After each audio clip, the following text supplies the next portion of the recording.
নমস্কার দর্শক বন্ধুরা, সনাতন ধর্মে অম্বুবাচী অত্যন্ত পবিত্র এবং গুরুত্বপূর্ণ একটি বিষয়।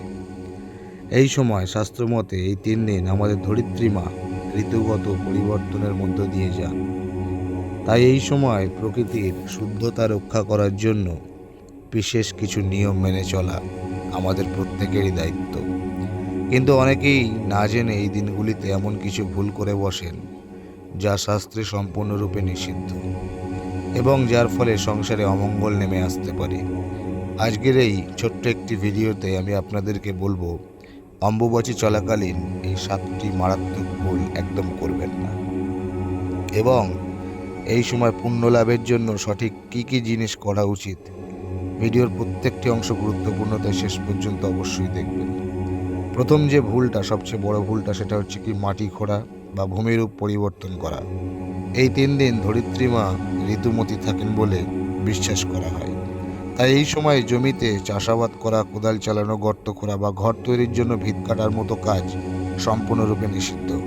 এতে ধরিত্রী মায়ের কষ্ট হয় বলে মনে করা হয়। দ্বিতীয় যে ভুল, নতুন গাছ লাগানো বা গাছের ডালপালা ছাঁটা।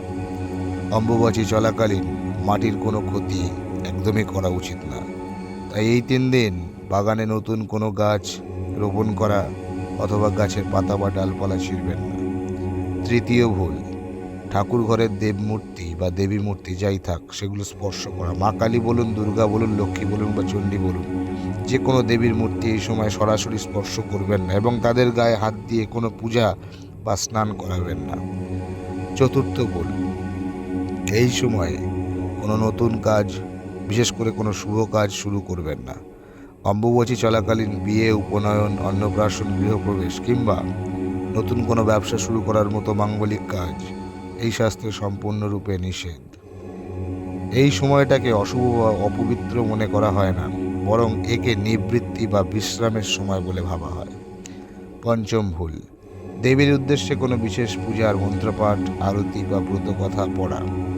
এই 3 দিন দেবীরা বিশ্রামে থাকেন, তাই প্রথাগত কোনো আড়ম্বরপূর্ণ পূজা করা যাবে না। ঘণ্টার আওয়াজ বা শঙ্খধ্বনি করা থেকেও এই সময় বিরত থাকাটাই ভালো। ষষ্ঠ ভুল, নিজের শরীরের যত্ন বা প্রসাধনের অতিরিক্ত ব্যবহার। বিশেষ করে যারা এই সময় কঠোর ব্রত পালন করেন বা আমাদের বাড়ির বিধবা মা বোনেরা যারাই থাকুক, তারা এই 3 দিন চুল বা নখ কাটেন না। এছাড়াও শরীরে সাবান, শ্যাম্পু বা তেল ব্যবহার করাও এই সময় এড়িয়ে চলতে হয়। সপ্তম ভুল, আমিষ খাবার খাওয়া। এই 3 দিন সম্পূর্ণ নিরামিষ এবং সাত্ত্বিক আহার গ্রহণ করতে হয়।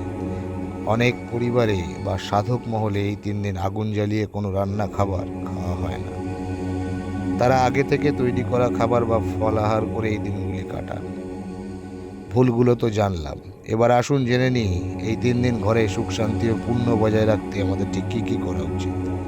অম্বুবাচী শুরু হওয়ার সাথে সাথে আপনার বাড়ির ঠাকুর ঘরে থাকা সমস্ত দেবী মূর্তি বা ছবি একটি পরিষ্কার লাল কাপড় বা নতুন লাল গামছা দিয়ে ভালো করে ঢেকে দিতে পারেন।